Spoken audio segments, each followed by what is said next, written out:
Baik, itu tadi adalah Baik, itu tadi adalah pemaparan dari tamu undangan kita pada pagi hari ini. Terima kasih kepada Kak Faik yang telah memberikan pemaparan dan terima kasih kepada Saudara Khairul Umam yang sudah membantu memandu acara pada pagi hari ini. Acara yang selanjutnya adalah pemberian kenang-kenangan kepada narasumber. Kepada yang bertugas kami persilahkan.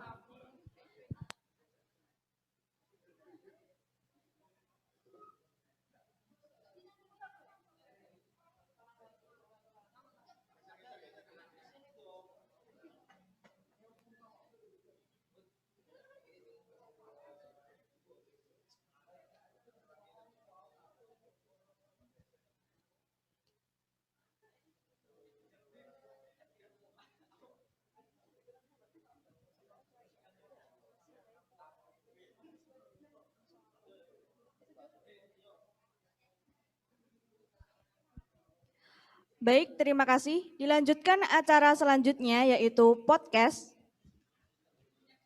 yang akan dipandu oleh host kita pada pagi hari ini yaitu Saudari Salis Wifki.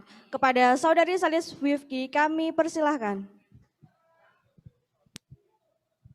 Jamaah, kami berkomitmen untuk mendidik siswa dan siswi kami menjadi generasi yang berkarakter, smart, dan religius.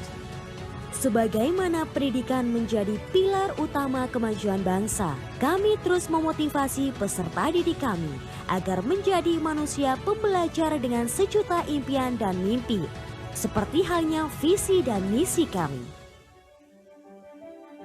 Visi Madrasah Aliyah Miftah Huda Tayu berprestasi akademis,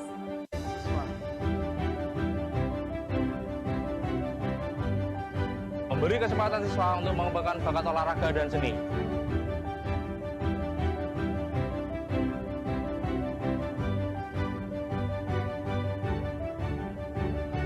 Mengupayakan kemampuan siswa dalam kegiatan keagamaan di masyarakat.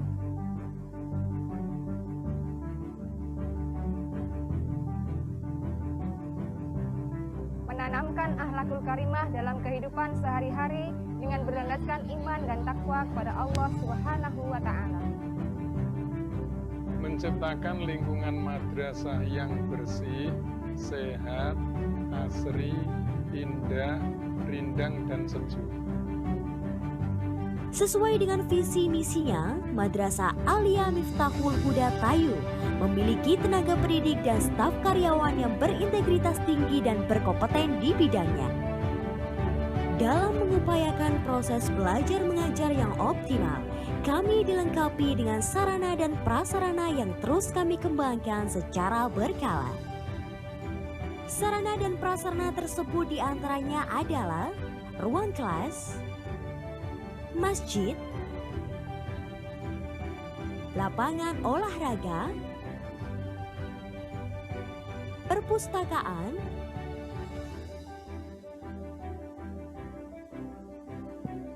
laboratorium komputer,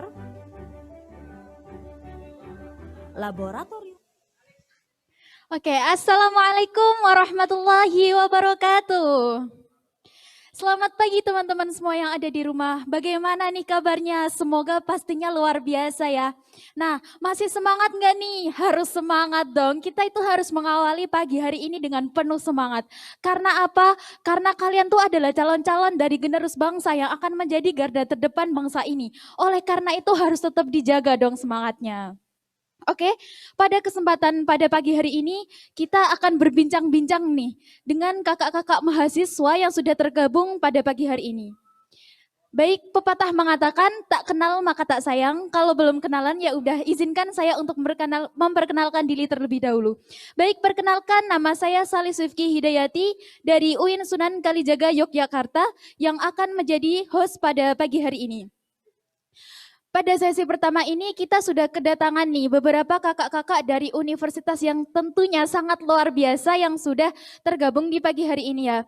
Nah, di sini udah ada kakak-kakak yang cantik-cantik dan ganteng-ganteng nih teman-teman. Tapi sebelum itu alangkah baiknya jika kita perkenalan terlebih dahulu nih dengan kakak-kakaknya ya. Oke, langsung saja silahkan Kak untuk memperkenalkan diri terlebih dahulu. Boleh dari yang paling ujung sana.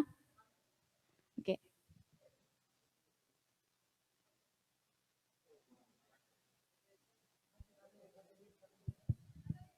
Perkenalkan, nama saya Abidah Zahra, tapi biasa dipanggil Sarah. Saya dari Universitas Ahmad Dahlan atau UAD di Yogyakarta.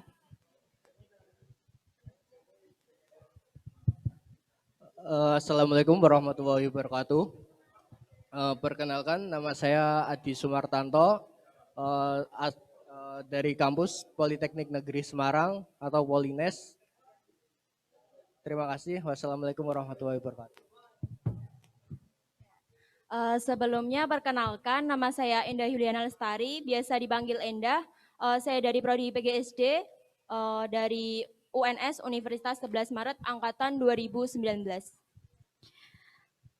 Nah baik, udah pada kenal ya teman-teman yang ada di rumah dengan kakak-kakak yang udah ada di sini. Nah itu tadi adalah beberapa universitas yang tergabung pada sesi pertama pada pagi hari ini.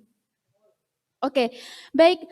Untuk selanjutnya akan disampaikan sedikit materi oleh kakak-kakaknya tentang gambaran bagaimana sih tentang dunia perkuliahan itu, gimana sih gambaran dari universitas masing-masing dari mereka, nanti akan dijelaskan langsung oleh kakak-kakaknya nih. Jadi teman-teman di rumah jangan lupa ya untuk menyimaknya, boleh kok sambil menyiapkan cemilan di sampingnya, sambil menyiapkan kopi mungkin atau susu. Jadi kita santai-santai aja nih buat nyimak materi dari kakak-kakaknya.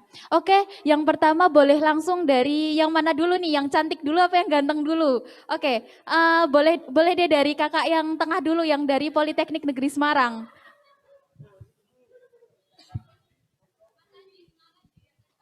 Terima kasih. Di sini saya mewakili dari Politeknik Negeri Semarang.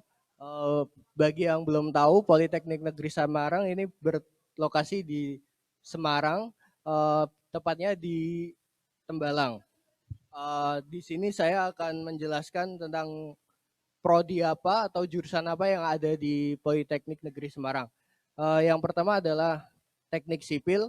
Teknik Sipil di sini ada beberapa prodi. Yang pertama adalah D3 Konstruksi Gedung, yang kedua D3 Konstruksi Sipil, yang ketiga adalah D3 Perawatan dan Perbaikan Gedung. Yang terakhir adalah perencanaan jalan dan jembatan. Yang kedua jurusannya yaitu Teknik Elektro. Di sini ada beberapa prodi. Yang pertama adalah D3 Teknik Telekomunikasi, D4 Teknik Telekomunikasi, S2 Teknik Telekomunikasi, D3 Teknik Elektro, D3 Teknik Listrik, D3 Teknik Informatika, D4 Teknik Rekayasa Komputer, dan D4 Teknologi Rekayasa Instalasi Listrik. Yang ketiga adalah Teknik Mesin. Di sini ada beberapa prodi. Yang pertama D4 Teknik Mesin Produksi dan Perawatan, D4 Teknologi Rekayasa Pembangkit Energi, D3 Teknik Konvensi Energi, dan yang terakhir adalah D3 Teknik Mesin. Selanjutnya yaitu ada jurusan akuntansi. Di sini ada beberapa prodi. Yang pertama D3 Keuangan Perbankan, D4 Analisis Keuangan, D4 Perbankan Syariah. Selanjutnya D4 Akuntansi Manajerial, dan yang terakhir D3 Akuntansi. Yang terakhir adalah Administrasi Bisnis. Prodinya yaitu Manajemen Pemasaran, Manajemen Bisnis Internasional, dan selanjutnya Administrasi Bisnis, dan yang terakhir Administrasi Bisnis Terapan. Yang selanjutnya ini adalah jalur masuk. Jalur masuk yang pertama ini ada jalur SNMPTN, ini baru tahun ini. yaitu hanya untuk D4. Dan yang selanjutnya SNMPN yaitu untuk semua tingkat D3 dan D4. Dan yang selanjutnya SBMPTN dan yang selanjutnya SBMPN. Yang kedua ini ada jalur mandiri, jalur hafid, jalur SPA, dan jalur UM. Selanjutnya ada jalur kerjasama, jalur MSU, jalur MAJ, dan jalur PLN. Cukup sekian. Wassalamualaikum warahmatullahi wabarakatuh. Oke, luar biasa sekali ya teman-teman. Ini udah disampaikan dari Politeknik Negeri Semarang. Selanjutnya kita pindah ke Jogja nih, dari Universitas Ahmad Dahlan. Oke, silakan kakak untuk disampaikan materinya. Saya perwakilan dari Universitas Ahmad Dahlan yang letaknya ada di Yogyakarta, biasa disebut UAD. Jadi UAD itu dulunya adalah namanya itu IKIP Muhammadiyah, terus tahun 19 Desember 1994 diganti dengan nama UAD, Universitas Ahmad Dahlan, mohon maaf. Jadi UAD itu ada beberapa kampus teman-teman, ada 6 kampus lebih tepatnya, namun kampus pusatnya itu ada di kampus 4, letaknya di Jalan Ring Road Selatan, Tamanan Banguntapan, Bantul, Yogyakarta.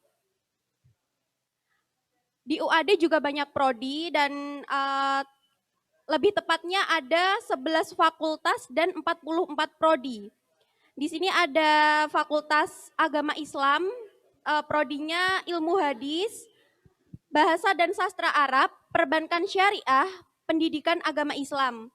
Terus ada Fakultas Psikologi dengan prodi Psikologi, ada Fakultas Ekonomi dan Bisnis, Ekonomi Pembangunan, Manajemen, Akuntansi, Bisnis dan Jasa Makanan, Magister Manajemen. Untuk yang S2-nya ya. Untuk Fakultas Keguruan ada Bimbingan Konseling atau BK, Bahasa dan Sastra Indonesia, Bahasa dan Sastra Bahasa Inggris, Pendidikan Matematika, Pendidikan Bahasa Inggris, Pendidikan Biologi, PGSD, PG PAUD, ada PKN, ada profesi guru. Untuk vokasinya ada pendidikan vokasi teknik elektro, ada pendidikan vokasi teknik otomotif. Untuk fakultas hukum ada ilmu hukum. Untuk fakultas sastra, budaya, dan komunikasi ada sastra Indonesia, ada sastra Inggris, dan ada ilmu komunikasi. Untuk fakultas sains dan terapan ada fisika, matematika, sistem informasi, dan biologi. Untuk fakultas farmasi ada farmasi dan magister farmasi untuk S2-nya. Untuk fakultas kesehatan ada ada prodi kesehatan masyarakat, ada prodi gizi, ada magister kesehatan masyarakat untuk S2-nya. Untuk fakultas teknologi industri ada teknik informatika, ada teknik industri, teknik kimia, teknik elektro, teknik pangan, magister teknik informatika untuk S2-nya. Untuk fakultas kedokteran ada kedokteran. Dan untuk beberapa jalur masuk di UAD itu ada banyak ya teman-teman. Jadi bisa PMDK raport, ada PMDK SSO. PMDK SSO itu seperti prestasi di bidang seni, olahraga, dan sains. Untuk PMDK UN juga ada. Untuk PMDK UTBK melalui jalur UTBK ya nilai teman-teman ya. Ada PMDK farmasi untuk yang mau ke prodi farmasi. Terus ada PSB kedokteran yang mau masuk kedokteran, ada ujian masuk kedokteran juga. Jadi ujian masuk kedokteran itu nanti kayak lebih ke ujian tertulisnya, teman-teman. Dan ada PSB psikologi dan juga ada CBT untuk komputer ya, tes komputer. Untuk beasiswanya itu apa aja sih? Banyak ya teman-teman, ada beasiswa KIP itu dari pemerintah dan ada beasiswa dari UAD sendiri. beasiswa UAD itu biasanya seperti hafiz Quran ya teman-teman ya, dan jalur prestasi juga bisa. UKM-nya banyak banget teman-teman. Di UAD itu ada ortonom, ada ormawa, ada UKM juga. UKM-nya itu ada badminton, karate, sepak bola, musik, PSM, bola basket, Kopma itu seperti koperasi mahasiswa, ada Deko itu seperti debate ya teman-teman, ada PMI, ada Poros itu seperti jurnalis, ada taekwondo, ada seni tari, bola voli, lensa, menwa itu resimen mahasiswa, dan pramuka. Mungkin cukup sekian dulu teman-teman, terima kasih. Oke, luar biasa sekali ya. Nah, tadi udah disampaikan yang dari Polines udah, dari UAD udah. Nah, sekarang yang terakhir nih dari UNS. Silahkan untuk Kak Endah untuk menyampaikan cerita sedikit tentang UNIF-nya. Ya, UNS 11 Maret ya, bukan Universitas Negeri Surakarta. Universitas Negeri Solo atau bahkan itu sering disebut Universitas Negeri 11 Maret. Nah, jadi banyak yang belum tahu kepanjangannya. Nah, di UNS itu ada apa aja sih? Yang pertama itu ada 11 fakultas yang terdiri dari 66 prodi sarjana, terus ada 25 prodi diploma yang terdiri dari 22 D3 dan 3 prodi D4. Saya hanya menyebutkan fakultasnya aja karena prodinya banyak banget, nanti bisa teman-teman baca sendiri di brosur atau pamfletnya yang bisa diunduh di spmb.uns.ac.id. Untuk fakultasnya itu yang pertama ada Fakultas Kedokteran, Fakultas Ekonomi dan Bisnis, Fakultas Ilmu Budaya, Fakultas Pertanian, Fakultas Hukum, Fakultas Keguruan dan Ilmu Pendidikan. Nah, kalau untuk sarana dan prasarana di UNS itu terdapat 5 tempat ibadah, ada gereja, terus masjid, kelenteng, terus vihara. Dan kalau untuk beasiswa ya, biasanya kan banyak dari teman-teman yang ingin mencari beasiswa ketika kuliah. Sebenarnya beasiswa itu tergantung kita, pandai-pandainya kita mencari informasi dan mencari relasi dari mungkin kakak tingkat. Kalau beasiswa di UNS itu nggak hanya dari UNIF-nya aja ya, tapi juga dari pemerintah dan swasta. Contohnya itu bidik misi. Bidik misi di S1 itu berarti nggak bayar UKT sama sekali dan dapat uang saku.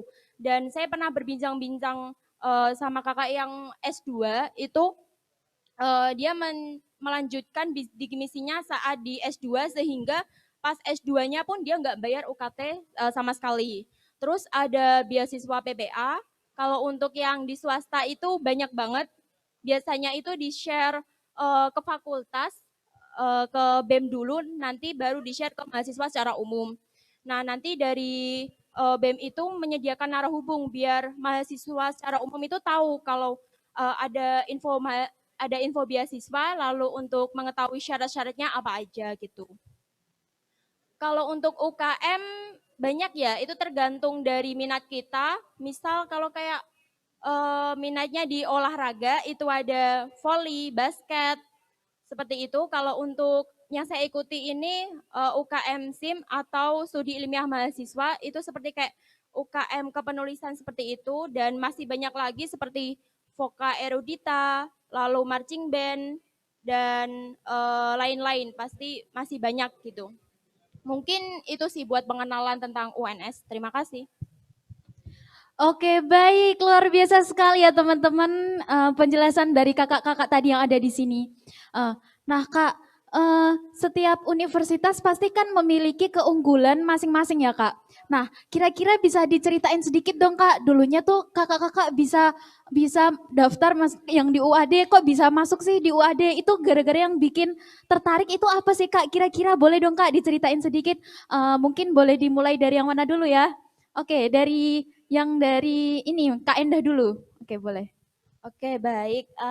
Kalau ditanya tentang keunggulan UNS, itu kan subjektif ya. Kalau menurut saya itu UNS itu kan salah satu universitas negeri yang letaknya itu di Surakarta atau di Solo. Nah, kalau saya searching-searching itu dulu pas sebelum kuliah begitu, UNS itu selalu yang apa ya, yang bisa dikatakan favorit lah buat kayak SNM, SBM, UM, bahkan itu selalu masuk 10 besar yang favorit. Bahkan yang di tahun kemarin, tahun 2020, untuk jalur SBMPTN itu UNS pendaftarnya sekitar 50.000 lebih. Nah, yang kedua, saya itu mencari universitas yang gaya hidupnya ya sederhana aja gitu loh. Karena di Solo itu karena biaya hidupnya kan juga relatif murah, orang-orangnya juga sederhana. Jadi kalau mau apa ya, kayak mau cari relasi itu gampang karena orang-orangnya tuh welcome banget gitu. Lalu kalau di UNS itu untuk dispen UKT itu tuh sangat dipermudah.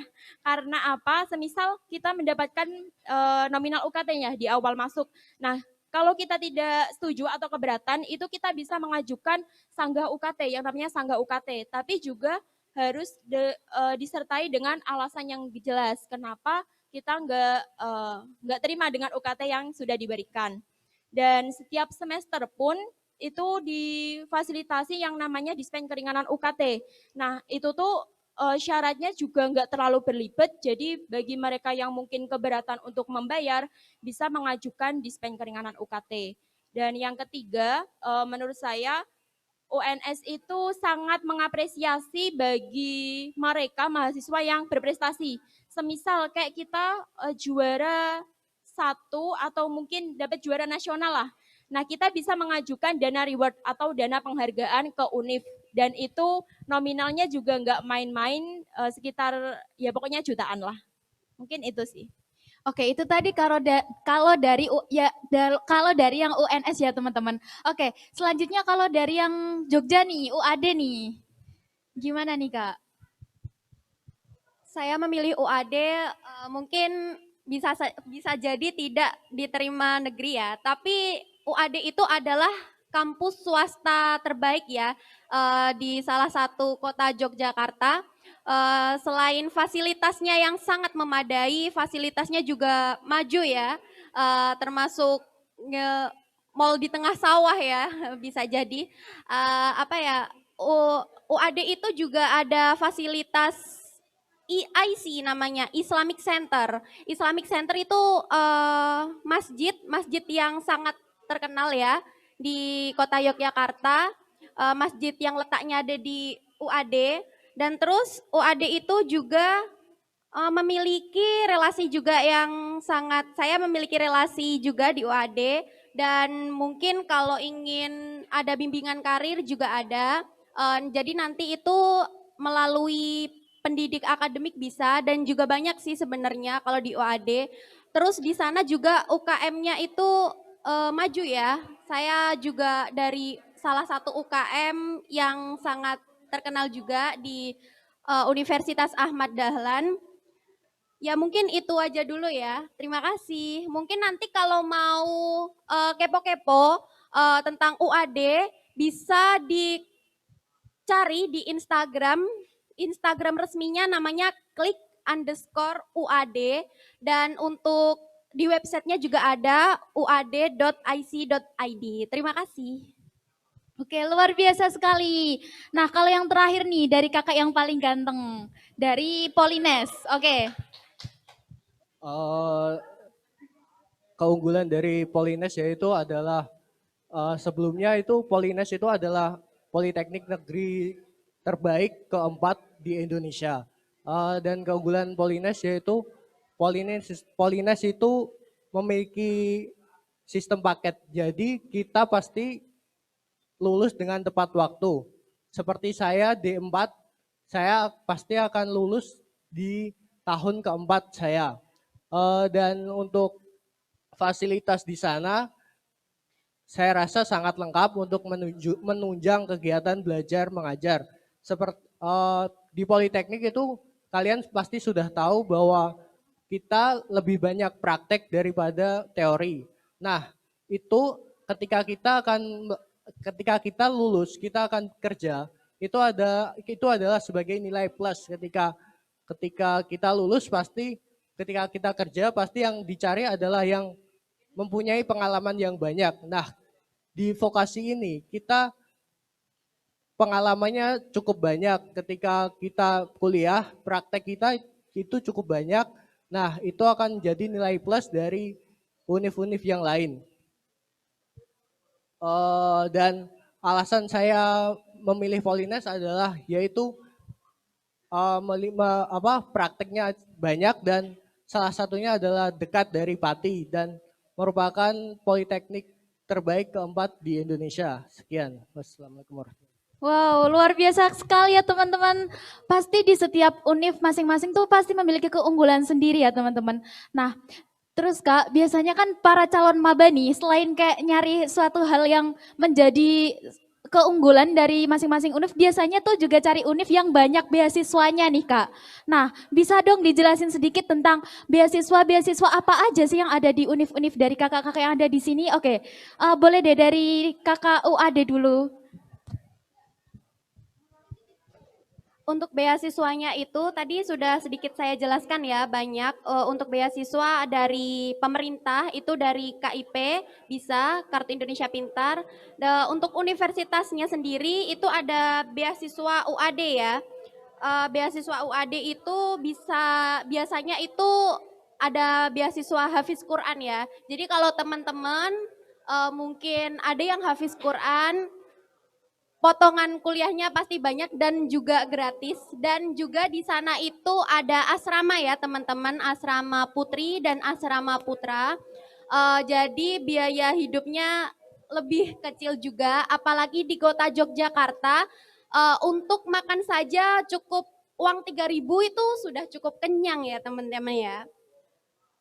Saya jelaskan melalui untuk beasiswa, ada beasiswa Hafiz dan juga prestasi. Ya teman-teman, kalau ada yang prestasinya bagus di olahraga itu juga bisa, mungkin kejuaraan dari kejuaraan nasional atau mungkin kejuaraan kabupaten itu juga bisa. Untuk beasiswa sains itu juga ada, dan untuk beasiswa Hafiz ya teman-teman itu lebih gede banget dari Universitas Ahmad Dahlan sendiri. Mungkin itu aja Kak. Ya terima kasih ya Kak. Oke, selanjutnya dari Polines deh. Sebelumnya terima kasih. Beasiswa di Polines yaitu cukup banyak. Salah satunya itu adalah dari pemerintah sendiri, itu bidik misi. Dan di Polines sendiri itu ada namanya jalur kerjasama. Nah, jalur kerjasama ini sama kayak kedinasan di Politeknik. Kerjasama ini seperti salah satunya kerjasama MAJ dan PLN. Itu hanya beberapa jurusan. Kalau kerjasama itu kita ketika lulus, kita akan ditampung oleh misalkan PLN, kita bisa masuk ke PLN itu sendiri dan langsung mendapatkan kerja. Nah, itu adalah nilai plus dari Polines sendiri karena ketika lulus kita akan langsung mendapatkan kerja. Sekian, terima kasih. Oke, baik, terima kasih Kak. Dan yang terakhir dari kakak yang dari UNS. Dipersilakan Kak. Oke, terima kasih. Untuk beasiswa seperti tadi yang sudah saya jelaskan, itu tergantung dari kitanya yang pandai-pandai mencari informasi dan mencari relasi mungkin dari kakak tingkat seperti itu. Kalau untuk beasiswa yang pertama dari pemerintah, itu salah satunya adalah bidik misi. Nah, adapun yang kemarin karena adanya pandemi seperti itu, beasiswa itu bisa dalam bentuk bantuan UKT, jadi tidak membayar UKT selama 1 semester itu. Tetapi juga ada syarat-syaratnya pastinya. Kalau untuk beasiswa dari swasta itu banyak banget, nggak bisa disebutkan satu persatu. Contohnya itu kayak beasiswa Basnas, beasiswa jadi PNS, beasiswa Jarum, dan masih banyak lagi, itu biasanya dari fakultas atau dari BEM masing-masing fakultas itu menginfokan ke mahasiswa secara umum, nanti disediakan narahubung juga, dan itu kita bisa kepo-kepoin itu di IG-nya, seperti di BEM @BEM UNS atau BEM fakultas masing-masing. Mungkin dari beasiswa itu sih. Ya, oke. Terima kasih ya, Kak. Nah, itu tadi teman-teman beberapa beasiswa yang udah dijelasin sama kakak-kakaknya nih. Mungkin teman-teman yang ada di rumah yang mungkin mau kuliah tapi takut nggak punya biaya. Nah, itu tadi info dari beberapa beasiswa yang kalian bisa dapetin. Jadi kalian tenang aja. Banyak banget beasiswa yang bisa kalian dapetin nih, teman-teman.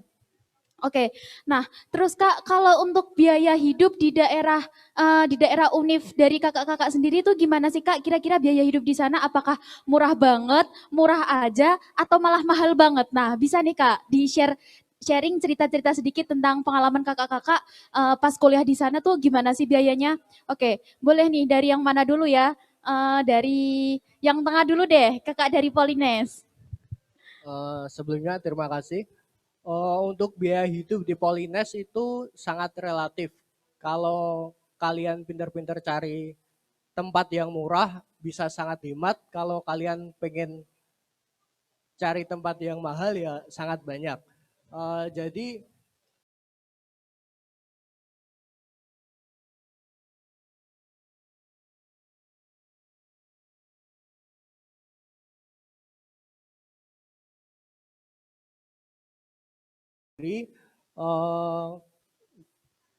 untuk biaya hidup yang relatif murah, ya kita semakin banyak kita bisa mencari warung-warung yang murah. Semakin lama kita di sana, kita pasti akan hafal tempat-tempat yang mana yang mahal, mana yang murah. Terima kasih. Wassalamualaikum warahmatullahi wabarakatuh. Nah itu tadi kalau biaya hidup di Polines nih teman-teman. Terus kalau di Jogja nih Kak, gimana nih Kak biaya hidup di sana, di UAD nih teman-teman? Untuk biaya hidup di UAD kan terletak di kota Yogyakarta ya, kota pelajar. Jadi kota pelajar itu gimana ya? Lebih terkenal ke biaya hidup yang murah. Kita bisa cari apa aja dengan goceng ya, uang 5.000. Uang 3.000 saja itu kita bisa makan kenyang banget. Untuk mungkin tempat tinggal. Jadi untuk kalian yang mungkin tidak di asrama ya, bisa ngekos dengan seharga 300, itu juga banyak banget, 300 per kamar ya teman-teman ya, per bulannya juga. Dan mungkin fasilitas kosnya juga sudah banyak banget, kos 300.000 sampai 500.000 itu yang udah bersih, dan sudah ada fasilitas isi ya teman-teman ya. Jadi kalian jangan khawatir banget, apalagi di kota Yogyakarta itu wisatanya juga banyak banget dan murah-murah ya teman-teman biaya hidup di sana. Jadi semangat buat kalian yang mau kuliah di Yogyakarta. Oke. Nah selanjutnya yang terakhir kalau dari kakak yang dari UNS gimana nih Kak biaya hidup di sana? Oke, tadi udah dijelasin ya biaya hidup di Semarang, di Jogja. Nah kalau di Solo itu kalau saya bisa mengatakan murah banget lah, 11-12 kayak di Pati. Karena di belakang kampus, di area belakang kampus itu banyak banget kayak penjual makanan, warung-warung gitu yang biasanya buat pas lah di kantong mahasiswa, 10.000 itu udah bisa dapat geprek kumlot dengan es tehnya. Biasanya juga 5.000 pun itu udah dapat nasi sama sayur, sama es teh begitu. Kalau untuk gaya hidup, nah itu relatif, benar yang dikatakan tadi itu tergantung pintar-pintarnya kita memanajemen diri. Kalaupun kita ingin yang hedon, itu pun bisa karena di Solo juga banyak mall seperti Solo Square, Solo Grand Mall, Paragon. Nah itu tergantung masing-masing ya. Biasanya itu kalau anak kos itu hedon di awal, miskin di akhir bulan. Nah, jadi kalau untuk biaya hidup di Solo itu murah, tapi untuk gaya hidup itu tergantung dari diri kalian masing-masing.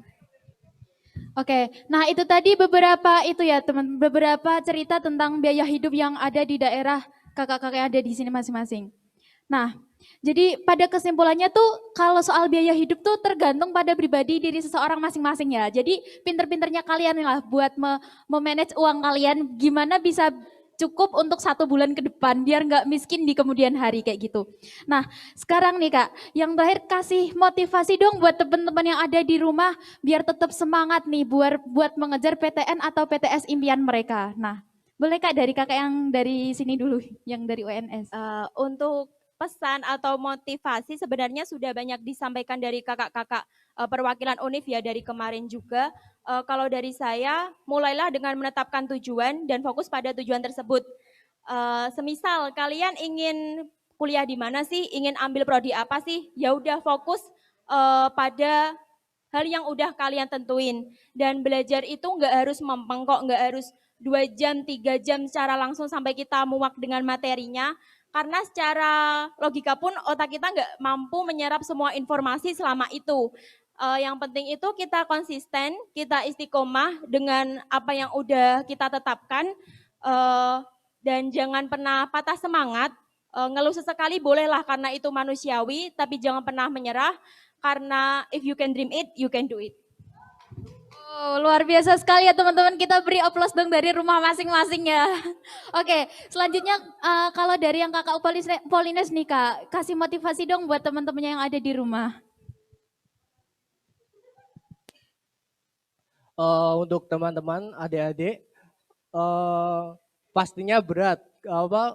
Untuk pas pandemi ini belajar di rumah tidak seperti biasanya, tidak bisa kumpul teman-teman. Tapi ketika kalian sudah niat dari awal, ketika kalian sudah punya mimpi, tidak ada yang bisa menghentikan itu.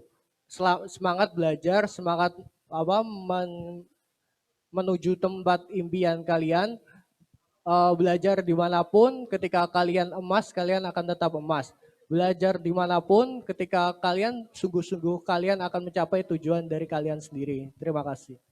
Wow, luar biasa sekali. Oke, baik terima kasih. Nah untuk yang terakhir nih Kak, dari kakak dari UAD. Boleh dong Kak kata-kata motivasinya nih. Berat banget ya teman-teman untuk pejuang PTN ya, pasti kerasa berat banget. Seperti yang disampaikan kakak tadi, memang berat untuk belajar di era pandemi seperti ini, tapi tetap berjuanglah semampu kalian, jangan putus asa, jangan menyerah.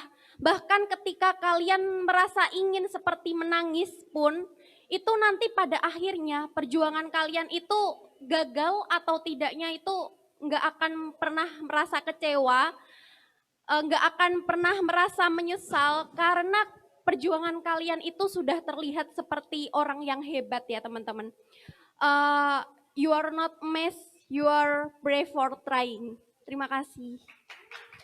Oke, luar biasa sekali ya teman-teman kakak-kakak yang ada di sini pada pagi hari ini. Oke, nah udah teman-teman kira-kira di rumah udah puas belum nih dengan informasi-informasi yang telah disampaikan oleh kakak-kakaknya? Atau masih ada yang kepo-kepo nih pengen tanya-tanya tentang apapun itu, tentang mungkin ada yang masih kepo, gimana sih Kak aku nggak pede kayak belajarnya kurang atau gimana-gimana, mungkin ada teman-teman yang masih kepo ya dari rumah. Terus Kak ini mau tanya lagi nih Kak, boleh ya? Ini kan di masa pandemi seperti ini ya Kak. Nah biasanya kalau ini apalagi kan udah mau SBMPTN nih. Biasanya kan semua itu dilaksanakan secara daring. Kuliah pun dilaksanakan secara online. Nah itu tuh gimana sih Kak biar para calon-calon maba ini biar tetap semangat. Terus boleh juga diceritain sedikit pelaksanaan kuliah yang selama ini dilaksanakan secara online, secara daring. Oke. Boleh dari Kak Sarah dulu deh. Untuk kuliah daring sendiri itu kalian tuh harus pinter banget memanajemen waktu ya. Apalagi mungkin kalau berorganisasi itu juga, mungkin ikut UKM juga, itu harus pinter-pinter. Mungkin nanti ada rapat-rapat dan mungkin bisa bertabrakan dengan kuliah daring. Dan juga memang semuanya itu tergantung niat kalian sih teman-teman. Kuliah daring itu bisa menjadi berat juga bisa menjadi santai banget. Jadi pinter-pinternya teman-teman bisa memanajemen waktu dan juga untuk daring itu sendiri itu seperti apa ya? Usaha kita mau atau tidaknya eh, menambah ilmu ya teman-teman ya. Mungkin bisa saja ada salah satu teman kakak itu juga ada beberapa yang kuliah daring itu santai banget kok, bisa ditinggal gini, bisa ditinggal gitu. Tapi juga ada teman-teman kakak yang sangat ambisius ya teman-teman. Dia tuh belajar melalui sumber ini, melalui jurnal ini, itu juga mungkin bagi dia itu terasa banget apalagi yang berorganisasi. Jadi kalian harus tetap semangat, gimana caranya? Mungkin bisa jadi kalian itu gini teman-teman, membuat jadwal seperti motivasi atau jadwal-jadwal perkuliahan dan kegiatan itu terjadwal ya teman-teman. Jadi waktu kalian juga pasti teratur banget kok. Terima kasih. Oke, jadi gitu ya teman-teman gambaran gimana sih rasanya kuliah online daring gitu. Nah, oke selanjutnya dari Kak Endah nih, bisa dong diceritain sedikit gimana sih rasanya kuliah daring itu? Untuk kuliah online sebenarnya itu dari UNS mau menerapkan sistem hybrid atau campuran. Jadi enggak semuanya daring, tapi bagi yang mahasiswa baru dan mahasiswa semester akhir itu luring atau luar jaringan. Nah, karena adanya PSBB, jadi itu enggak jadi dari mahasiswa baru sampai mahasiswa akhir pun sistemnya online semua. Dan untuk mungkin tips and trick ya, sebenarnya biar nggak bosen itu gimana sih? Karena jujur dari awal pun kayak sebenarnya rumah itu kan kalau menurut saya tuh bukan buat tempat untuk belajar gitu ya, tapi tempat untuk berkumpul dengan keluarga seperti itu. Tapi karena semua sistemnya sekarang itu daring atau online, jadi pinter-pinternya kita memanajemen diri untuk keluar dari zona nyaman. Yang pertama itu kita bisa membuat to-do list atau apa sih yang akan aku lakuin hari ini, dan pinter-pinternya memanajemen waktu antara kuliah, organisasi, ataupun kesibukan yang lainnya. Prioritaskan kuliah terlebih dahulu, dan tapi biasanya itu lebih sibukan di organisasi dibandingkan mengerjakan tugas ataupun kuliah. Jadi itu tergantung kita memanajemen waktu, mana yang prioritas, mana yang mendesak gitu, kita bisa menuliskan atau membuat list atau jadwal dari bangun tidur sampai mau tidur lagi gitu. Oke, baik, terima kasih Kak. Nah, kalau dari kakak yang terakhir nih, gimana nih Kak? Benar yang dikatakan sebelumnya, pada masa pandemi ini memanajemen waktu itu adalah hal yang sangat penting. Ketika kita ada jadwal kuliah, ya kita harus fokus untuk kuliah dan belajar. Apalagi ketika ada Zoom. Ketika ada Zoom kita ya harus memperhatikan dosennya, apa yang disampaikan, apa yang dipelajari, jangan sampai kita nyambi tiduran, kita nyambi apa. Saya rasa itu tidak akan masuk, dan ketika tidak akan masuk terus-menerus berangsur-angsur, lama-kelamaan kita akan tertinggal dari teman-teman yang lain, lama-kelamaan kita akan nggak tahu apa yang dipelajari selama ini, apa yang telah kita lakukan selama ini, sementara teman-teman kalian yang fokus belajar akan terus maju, dan kalian tanpa kalian sadari, kalian